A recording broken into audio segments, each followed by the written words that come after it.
Everyone, आज बेटा एकदम धुआंधार क्लास होने वाला है। धुआंधार मतलब ग्रेविटेशन, गर्दा उड़ा देंगे आज हम लोग, ठीक है ना। फिजिक्स की दुनिया में सैर करने वाले हैं, ठीक है। तो सबसे पहले आज जो चैप्टर शुरू होगा वो होगा ग्रेविटेशन। चैप्टर तो 9th में बहुत है, मोशन है, फोर्स है, साउंड है, लेकिन जो मजेदार है, लगता है कि हाँ कोई चैप्टर है, वो है ग्रेविटेशन। हिंदी में सुन लो, गुरुत्वाकर्षण। गुरुत्वाकर्षण, इसका सीधा सा मतलब होता है गुरुत्व का आकर्षण। क्या बेटा? गुरुत्व का, गुरुत्व को बोलते हैं ग्रेविटी। ग्रेविटी, जब ग्रेविटी का जो अट्रैक्शन पावर है उससे बना है gravitation. Gravity plus action, gravity plus ये नॉलेज के लिए बता रहे हैं, ठीक है। जिसको दिखाई नहीं दे रहा बेटा थोड़ा इधर आ जा, किनारे आ जा। जिसको दिखाई नहीं दे रहा प्रॉपर, हाँ थोड़ा इधर आ जा, किनारे आ जा, ताकि आपको बोर्ड एकदम प्रॉपर दिखे, हम भी प्रॉपर दिखे, क्योंकि बीच में कैमरा लगा हुआ है तो हो सकता है इधर उधर ना दिखे थोड़ा सा। हाँ ठीक ठाक है। चलो, गर्मी तो नहीं लग रहा है? हाँ, लगना भी नहीं चाहिए, क्योंकि फिजिक्स पढ़ाते समय अगर किसी को गर्मी लग गया तो उसको तो फिजिक्स कभी समझ में ही नहीं आएगा। और समझ में आ रही है ना? हाँ, क्योंकि पंखा भी तो घूम रहा है, वो भी तो फिजिक्स है। हाँ, तो बेटा फिजिक्स समझो तो पंखा का हवा लगेगा, नहीं तो लगेगा ही नहीं। तो गुरुत्वाकर्षण, कहानी शुरू करते पहले। इससे पहले कि चैप्टर के अंदर में हम घुसे, शुरुआत क्या करते हैं? स्टोरी। और आपको मालूम है हम किसी भी चीज को स्टोरी के साथ शुरू करते हैं, है ना, फिजिक्स की दुनिया में। तो चलते हैं 15वीं सदी में, 15th सेंचुरी, क्योंकि जो कहानी हुआ है वो उसी समय हुआ है, उससे पहले तो कहानी नहीं हुआ है ना, उससे पहले तो कुछ हुआ ही नहीं है। तो 15वीं सदी में चलते हैं। 15वीं 16वीं सदी में, 15th 16th सेंचुरी में न्यूटन का नाम आपने सुना होगा। हमारे न्यूटन बाबा। न्यूटन एक लंदन की यूनिवर्सिटी में पढ़ा करते थे, और अचानक उस समय प्लेग फैला। प्लेग मतलब एक वायरस फैला, जैसा भी हमारे यहाँ फैल गया था कोरोना वायरस, है ना। तो उस समय प्लेग फैला। तो प्लेग फैला तो जैसे हमारे यहाँ पूरा भारत बंद हो गया था, ठीक उसी तरह से वहां भी बंद हो गया। तो बंद हो गया तो यूनिवर्सिटी बंद। अब यूनिवर्सिटी बंद तो न्यूटन क्या करे? वो यूनिवर्सिटी में रहते थे तो लेबोरेटरी में प्रयोग क्या करते थे। अब तो प्लेग फैला, बीमारी फैली, सब कुछ बंद हो गया, तो क्या करे? तो वापस आ गए घर। उनका घर ज्यादा दूर था नहीं, करीब 100 किलोमीटर के आसपास था। घर वापस आ गए। घर में आकर के वो क्या करे? अब लॉकडाउन में लोग क्या करेगा? वो भी तो एक इंसान थे, बंद कर दिया गया उनको, है ना। अगर लेबोरेटरी रहता तो कुछ ना कुछ करते रहते, घर में क्या करें? तो घर में वो खिड़की के पास एक बार बैठे हुए थे, अपने घर के खिड़की के पास बैठे हुए थे, और एक सेव का पेड़ था वहां पे। अब वो बैठे थे, आराम से बैठे थे, तो गिरा, सेव गिरा। सेव जब गिरा उनके सामने, तो खाली दिमाग जब होता है ना तो बहुत कुछ सोचता है, वो सोचने के लिए एकदम तैयार होता है, खाली दिमाग, ठीक है। तो जब सेव गिरा तो उन्होंने सोचा कि सेव नीचे काहे गिरा, ऊपर क्यों नहीं गया? हम लोग होते तो क्या करते हैं? धो रे धो, धो तुरंत, धो तुरंत, धो धो धो धो, आज तो एकदम क्या मन था, आज तो पार्टी चलेगा। पूरा सेव एकदम दौड़ के धो करके चाकू ला के 5 मिनट के अंदर सेव का नामो निशान खत्म। मैंने 10 मिनट में यह भी नहीं पता चलता कि यहां कुछ गिरा भी था। ये हम लोग का गुण है, तुम लोग का गुण है। अच्छा हुआ न्यूटन का ये गुण नहीं था। तो उन्होंने सोच लिया कि सेव नीचे ही क्यों गिरा, ऊपर क्यों नहीं गया। ऐसा थोड़ी था कि उससे पहले जिस समय न्यूटन इस बात को गौर किए, वो उससे पहले सेव नीचे नहीं गिरा था। क्या लगता है, नीचे नहीं गिरा होगा क्या? पहले कई बार बहुत सारी चीजें गिरी होंगी, लेकिन उस समय न्यूटन बिजी थे, ध्यान गया नहीं। इस समय लॉकडाउन था, कोई काम था नहीं, दिमाग एकदम खाली था, तो ध्यान चला गया। अब यहीं से शुरुआत होती है ग्रेविटेशन की कहानी, कि ये सेव नीचे क्यों गिरा, ऊपर क्यों नहीं गया। और यहां से उन्होंने एक नया सोच लेकर आए वो, और एक नया फॉर्मूला उन्होंने बनाया जिसको हम लोग ग्रेविटी के नाम से जानते हैं। किस नाम से जानते हैं बेटा? ग्रेविटी। एक मूवी है इसके ऊपर में, ग्रेविटी, बड़ा शानदार मूवी है, एकदम नंबर 1 मूवी है, रिकमेंड करेंगे, देखना जरूर कभी मौका मिले तो, ठीक है। ग्रेविटी समझ में आ गया ना? तो ये स्टोरी हो गया। अब होता क्या है, ये तो आपको समझ में आ गया कि ग्रेविटेशन आया कहां से। थोड़ा और पहले चलिए, कहानी को और पहले लेके चलते हैं। तो पहले क्या था कि पहले साइंस थी नहीं, पहले तो साइंस नहीं थी, लेकिन पहले एक चीज जो थी, जो जब बहुत जबरदस्त तरीके से प्रचलित थी, वो था धर्म। पहले धर्म, लोग धर्म को बहुत अधिक फॉलो करता था। तो धर्म थे चारों तरफ, और क्रिश्चियनिटी पूरा एकदम फैला हुआ था जबरदस्त तरीके से। इतिहास में भी हम लोग पढ़ेंगे इस चीज को, है ना। तो पहले लोग मानते थे, जो पंडित बोल दिया, जो पोप बोल दिया, लोग उसको मान लेते थे कि नहीं भगवान ने कहा है, मान लो, ऐसा लोग मान जाते थे। तो किसी ने कहा, क्या कहा कि पृथ्वी जो है, पृथ्वी जो है वो सेंटर में है। पृथ्वी कहां है? केंद्र में है। और सभी ग्रह, सभी उपग्रह, सूरज, सब लोग पृथ्वी के चारों ओर घूम रहे हैं। आज लोग इसको मान गए, बोले ठीक है ठीक है ठीक है ठीक है भैया, सही बात है सही बात है, सही बोला जा रहा है, सब लोग घूम रहा है, सूरज घूम रहा है, देखो यहां से गया यहां डूब गया, यानी सूरज घूम रहा है। सब लोग, लॉजिक था, सब लोग मान रहे थे, है ना। तो चलता रहा, यह बात काफी लंबे समय तक चला। लेकिन कोई ना कोई तो होगा जो आएगा। कब तक? सच नहीं छुपती, सत्य नहीं छुपती, है ना, सत्य नहीं छुपती। तो कोई ना कोई तो आएगा। तो वो आदमी का जन्म हो गया, और वो आया और वो बोला।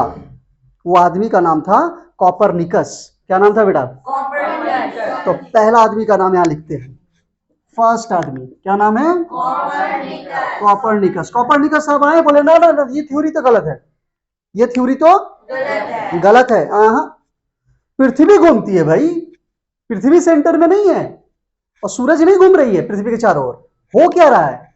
सूरज से सेंटर में है और पृथ्वी चारों ओर घूम रही है। सूरज नहीं घूम रही है, कौन घूम रहे? पृथ्वी घूम रही है। ये थ्योरी गलत है। तो उस समय ऐसा था ना कि धर्म के बारे में अगर कोई बोल दे, और आज भी कोई बोल दे, तो फिर तो हजारों हजार लोग खड़े हो जाएंगे कि धर्म के बारे में बोल दिया। कैसे बोल दिया भाई? लेकिन यहां पे बात धर्म का नहीं है, बात यहां पे सच का है, क्योंकि ये साइंस है। और सच मानिए, सच मानिए ना, तो धर्म के कारण ही साइंस आया। ये गजब लगेगा सुनने में, लेकिन हकीकत यही है। धर्म के मामले में ही, धर्म के कारण ही साइंस आया। अगर धर्म ने उटपटांग बातें नहीं लिखी होती, तो बेटा शायद आज साइंस भी इतना डेवलप्ड नहीं होता। तो धर्म के कारण ही साइंस आया है। ये बड़ी मजेदार बात है, समझ में आ रही है? तो कॉपरनिकस ने कह दिया कि ना, ऐसा तो है नहीं भाई, ऐसा तो नहीं है, ऐसा तो नहीं है। सूरज सेंटर में रहती है और पृथ्वी घूमती है चारों तरफ। बात समझ में आ रही है? तो किसी ने फिर बोला कि अच्छा ऐसा है। तो फिर उन्होंने एक बात और कह दिया, बोला हाँ ठीक बोल रहा है, ये पृथ्वी घूमती है चारों तरफ। लेकिन वो कैसे घूमती है मालूम है? तो लोगों ने बोला नहीं, बोले कि एंजल है, एंजल। वो एंजल पृथ्वी को अपने गोद में बैठाई है और वो एंजल चारों तरफ घूम रही है। तो लोगों ने बोला हाँ ठीक ठीक ठीक, सही सही सही सही, एंजल तो है। अब उस समय तो साइंस डेवलप नहीं था ना, कोई पृथ्वी के बाहर जाके कौन देखेगा, सैटेलाइट वाइट तो कुछ था नहीं, ठीक है। तो लोगों ने कह दिया कि एक एंजल है और वो एंजल लेकर के घूम रही है उसको। लेकिन कहीं ना कहीं कुछ लोगों के मन में खटक रहा था कि ना, कॉपरनिकस ने अगर जो बात कही है उसमें दम है और इसको आगे बढ़ाया जाए। तो लोगों को काम मिल गया। एक्चुअली में लोग बैठे हुए थे चुपचाप, जो लोग साइंटिस्ट लोग थे ना, वो लोग बैठे हुए थे कि क्या काम करे भाई। लेकिन जैसे ही कॉपरनिकस ने एक बात कही, लोगों को काम मिल गया, वैज्ञानिकों को काम मिल गया। अब टॉपिक आया है, अब चलो अब काम शुरू करते हैं, अब खोजबीन शुरू करते हैं कि सच क्या है। तब एक साइंटिस्ट का नाम आता है, जिनका नाम है, बड़ा मजेदार नाम है, उनका नाम है टाइको ब्रेहे। ये नाम है। दूसरा साइंटिस्ट का नाम है टाइको ब्रेहे। टाइको ब्रेहे, ठीक है। टाइको ब्रेहे आए। टाइको ब्रेहे क्या करते थे? टाइको ब्रेहे रात रात भर आसमान की तरफ देखते थे और स्टार्स को वो कैलकुलेशन करते थे, स्टार को देख करके कैलकुलेशन करते थे। खूब मेहनत की उन्होंने कि क्या माजरा, क्या है, क्या माजरा है। तो रात रात भर स्टार की तरफ देख रहे हैं, कैलकुलेशन कर रहे हैं, स्टार का पोजीशन देख रहे हैं, बदल रहा है नहीं बदल रहा है, बहुत मुश्किल से। लेकिन दुख का बात यह है कि टाइको ब्रेहे कुछ बोलते, एक रिजल्ट देते, उससे पहले टाइको ब्रेहे का डेथ हो गया। अब टाइको ब्रेहे का इतना कैलकुलेशंस, कुछ रिजल्ट नहीं मिला। तो टाइको ब्रेहे के साथ एक आदमी काम करता था, अब कह लीजिए असिस्टेंट के रूप में एक आदमी काम करता था। उस आदमी का नाम था केपलर। क्या नाम था? कैपलर।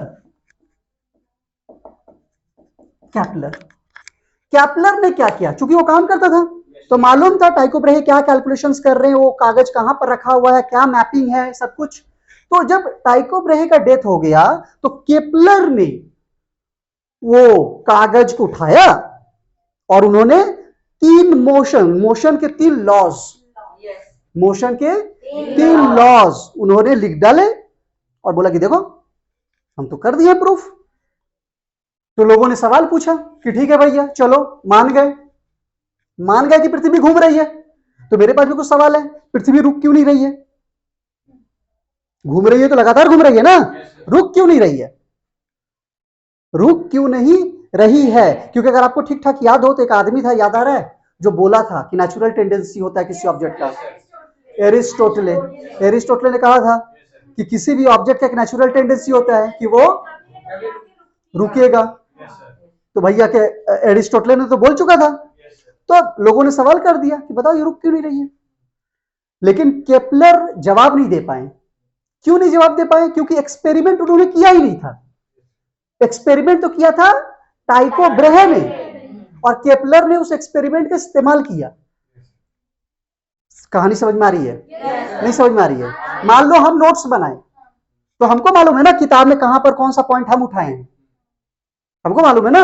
अब मेरा नोट्स का इस्तेमाल कोई और कर लेगा और बोलेगा हम ही तो लिखे हैं, और उससे सवाल पूछा जाएगा, वो जवाब कहां से देगा? तो केपलर फंस गए। लेकिन तीन लॉज जो थे वो तो मिल गए ना दुनिया को। तो न्यूटन ने का सोचा कि हम इसको प्रूफ करेंगे। समझ में आया कहानी? तो न्यूटन ने सोचा कि हम इसको प्रूफ करेंगे, क्योंकि केपलर तो जवाब नहीं दे पाया ना, लेकिन हम जवाब देंगे। और न्यूटन ने उसके पीछे हाथ उथ धो धा करके पड़ गए उसके, और न्यूटन ने फिर लॉज दिए। तो कुल मिलाकर कहानी आपको समझ में आया? ये सफर कैसे कैसे कैसे कैसे कैसे कैसे ग्रेविटेशन तक हम लोग पहुंचे। बोलो बेटा कोई डाउट है यहाँ पे? पक्का पक्का श्योर हैं आप? ठीक है, एक आदमी का नाम और आएगा, वो है गैलीलियो महोदय। कौन? गैलीलियो महोदय, है ना। तो वो भी आएंगे बीच में। तो अब हम अपने सफर पे चले। ये तो कहानी था जो हमको सुना दिए, अब सफर पे चले हम। तो चलो इसको इरेज करते हैं। क्या करना है? इसको लिखना है। नाम लिखेंगे। अब तो नाम लिखने में 2 मिनट का समय लगेगा, फटाक से लिख लो। कहानी तो यह ध्यान रहेगा।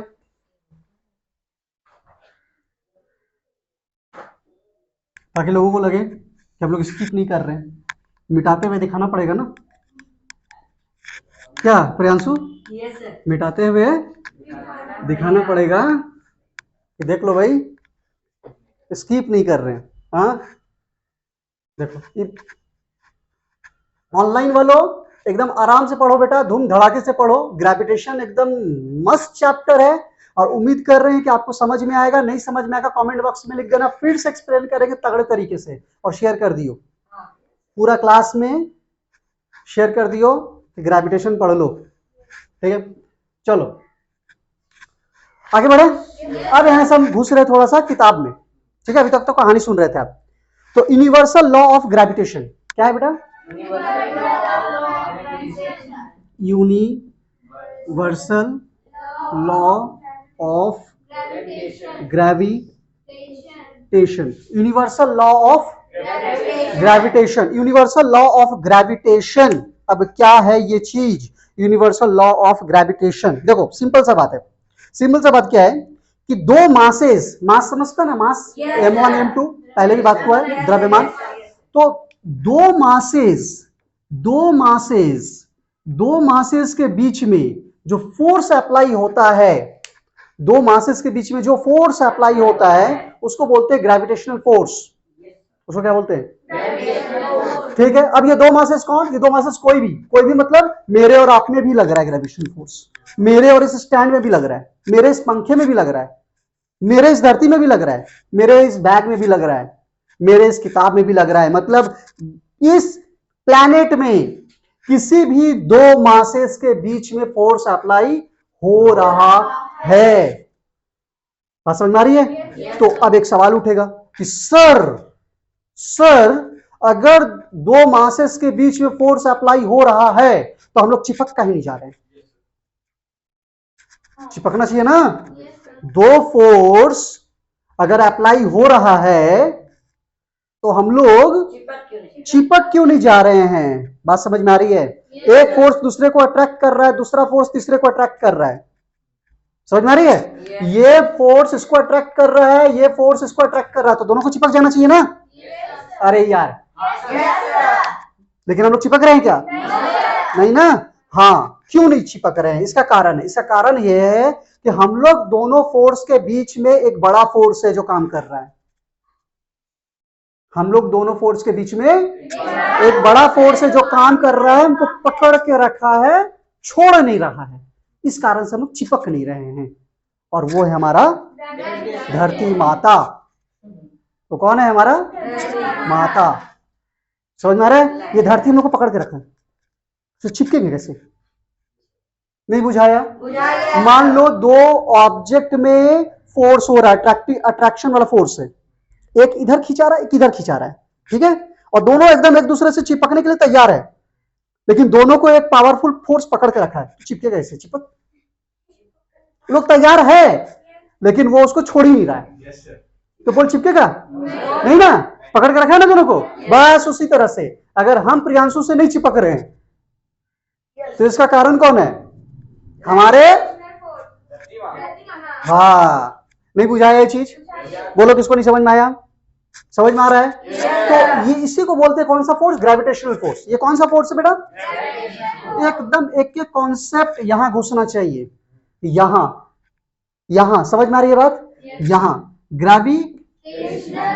ग्रेविटेशनल फोर्स, इसको क्या बोलते हैं? Gravitational force. और ये ग्रेविटेशनल फोर्स जो होता है ना, वो अट्रैक्शन होता है। इसका नेचर जो होता है वो अट्रैक्टिव नेचर होता है। क्या कौन सा नेचर होता है? Attractive nature. Attractive in nature मतलब प्रकृति के, इसका एक प्राकृतिक गुण है। क्या गुण है? आकर्षण।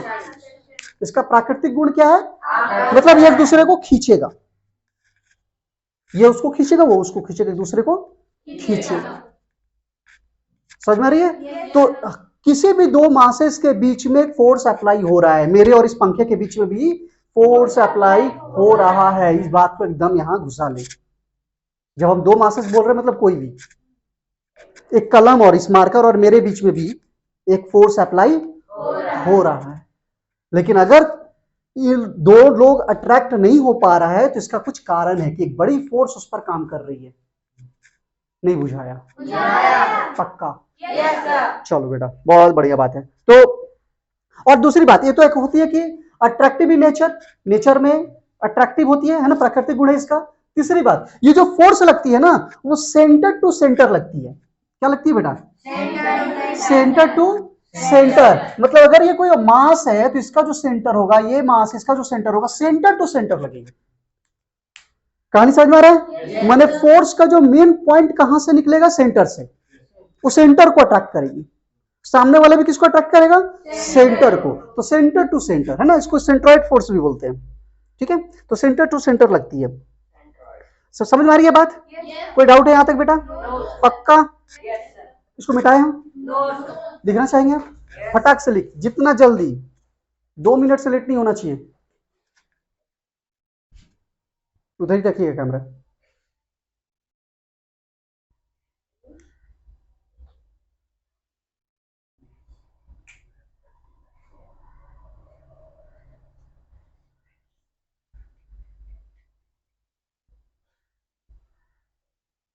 चलो समझ में आ गया?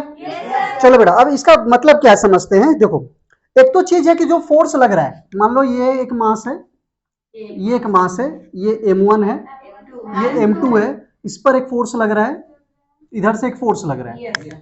ठीक है, इस पर जो फोर्स लग रहा है उसको हम क्या बोलेंगे?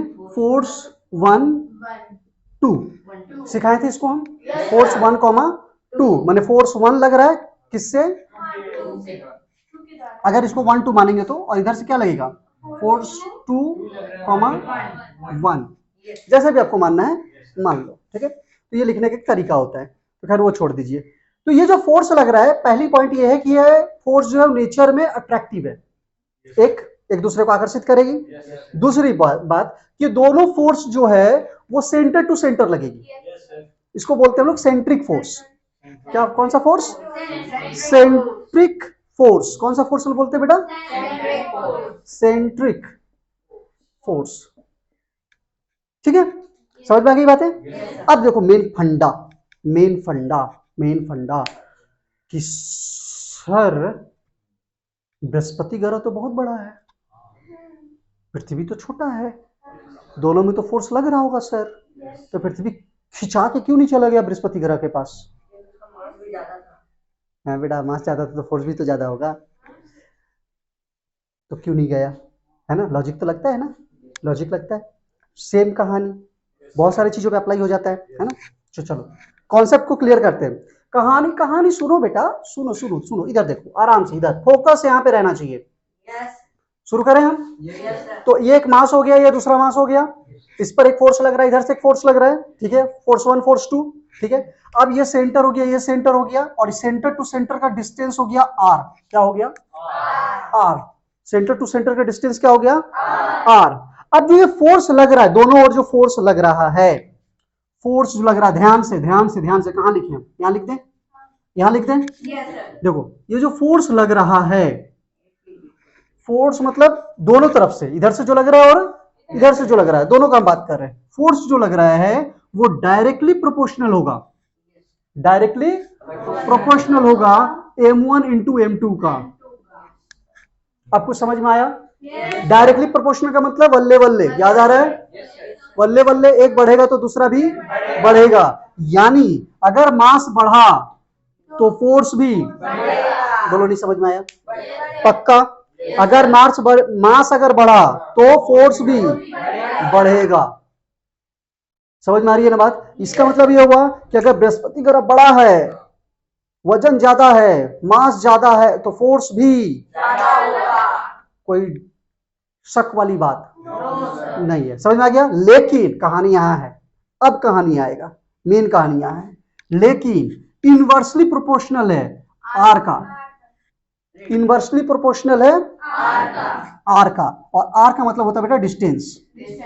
अब इनवर्सली प्रोपोर्शनल है मतलब समझो, एफ जो है वो इनवर्सली प्रोपोर्शनल है आर का, इसका मतलब अगर डिस्टेंस बढ़ा, बुझाया गजब, नहीं बुझाया, पक्का। अगर डिस्टेंस बढ़ा तो फोर्स घटेगा, तो मास उसका जो भी है, अगर उसका डिस्टेंस बढ़ गया तो उसका ग्रेविटेशनल फोर्स कम हो जाएगा और इफेक्ट कम पड़ेगा। नहीं बुझाया, समझ में आ गया ना। हाँ, तो सिर्फ मास पे नहीं चलने का है, इनवर्सली प्रोपोर्शनल को भी ध्यान में रखना है। अब देखो कहानी क्या है, अब कहानी क्या है, इधर लिखे हम, इधर लिखे। अब देख, एफ जो है वो डायरेक्टली प्रोपोर्शनल है m1 इंटू m2 का, और इनवर्सली प्रोपोर्शनल है r का, समझ में आ गया बात। अब ये डायरेक्टली प्रोपोर्शनल जो है, ये प्रोपोर्शनलिटी का साइन इसको हटाएंगे हम और इक्वल टू का साइन पुट करेंगे, पहले बता चुके हैं। और जब ऐसा करेंगे तो कांस्टेंट वैल्यू आएगा ना, यहां पे कांस्टेंट वैल्यू आएगा g, कांस्टेंट वैल्यू क्या आएगा g, ठीक है, g यानी हो गया g m1 m2 upon r। मुबारक हो भैया, मुबारक हो भैया। Force is equal to g, capital G into m1 into m2 upon r square होगा। ये माँ गलत कर रहे हैं क्या, हम गलत कर रहे हैं, सॉरी बच्चा लोग। r स्क्वायर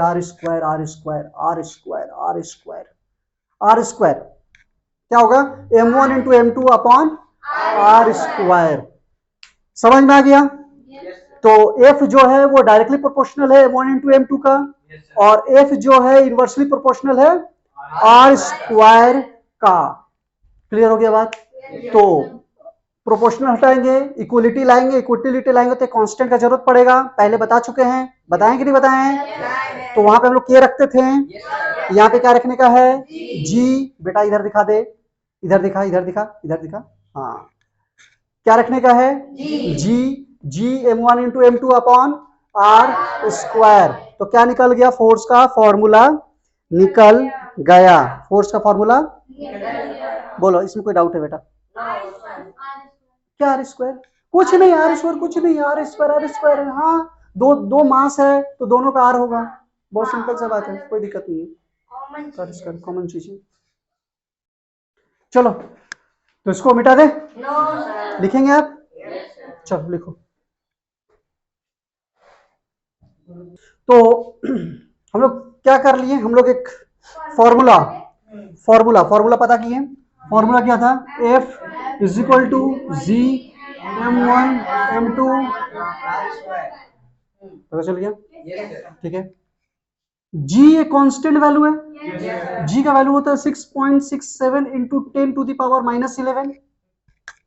याद रखना वैल्यू क्या है, जी का value 6.67 into 10 to the power -11। जब भी हम जी लिखेंगे, जी का वैल्यू पुट करना होगा तो 6.67 into 10 to the power -11 newton metre square per KG square, newton metre square per. इसको भी हम लोग प्रूफ करेंगे, चिंता मत कर बेटा, इसको भी हम लोग प्रूफ करेंगे। अब देखो चीजों को समझो, क्या है, मान ले एक मास है 1 kg का, मास है 1 kg, दूसरा मास है 1 kg, ठीक है, दोनों में एक फोर्स लगेगा कि नहीं लगेगा? पक्का, कोई डाउट वाली बात नहीं है। और दोनों के बीच का डिस्टेंस 1 मीटर, क्या है? अब सवाल उठता है कि इसमें कितना फोर्स लग रहा है, इसमें फोर्स कितना लग रहा है? तो जाहिर है F इज इक्वल टू हो जाएगा G m1 m2 upon R square, value put करो 6.67 into 10 to the power -11 into 1 kg into 1, आएगा कि नहीं आएगा? 1 का स्क्वायर आएगा कि नहीं आएगा? जब आप इसको कैलकुलेट करेंगे तो आएगा 6.67 इंटू 10 टू द पावर -11, यही आएगा ना। और ये बहुत छोटा होता है क्योंकि -11 है, माने फोर्स लगेगा वो बहुत बहुत बहुत बहुत कम लगेगा, क्योंकि वैल्यू किस में आ रहा है, -11 में। समझ में आ रही है बात? तो -11 बोलने का मतलब है कि जो फोर्स लगेगी वो बहुत कम लगेगी। मास बढ़ेगा तो फोर्स भी बढ़ जाएगा, बढ़ेगा नहीं बढ़ेगा? समझ में आ रही है बात? और डिस्टेंस बढ़ेगा तो भी फोर्स का प्रभाव कम हो जाएगा, कम हो जाएगा ना। तो ये चीज समझ में आ गई आपको? जो सबसे इंपॉर्टेंट बात है कि इसको डिराइव करना, कि कैसे हम इसको डिराइव करेंगे बेटा, तो वो देख लो। जैसे यहां पे करते हैं, देखो देखो इधर पे, फोर्स का एसआई यूनिट क्या होता है, मालूम है ना? मालूम है, न्यूटन। इधर ये हो गया जी। अब ये मास है, मास का एसआई यूनिट क्या होता है, केजी। तो पहला केजी होगा कि नहीं होगा? डिस्टेंस को करते हैं मीटर से, तो मीटर स्क्वायर होगा कि नहीं होगा? अब तिरछा तिरछी मल्टीप्लाई करो, ये हो जाएगा n मीटर स्क्वायर, होगा कि नहीं होगा? ये केजी और ये केजी इधर आएगा तो क्या होगा, per KG square is equal to G. यही तो लिख रहे थे कि जी इज इक्वल टू होता है Newton metre square per KG square. नहीं बुझाया? बुझा गया ना? ठीक है। अब रहा बात एक चीज डिराइव करने का, वो है 6.67 इंटू 10 टू द पावर -11 आया कैसे सर? ये आप लोगों को नहीं पढ़ना है।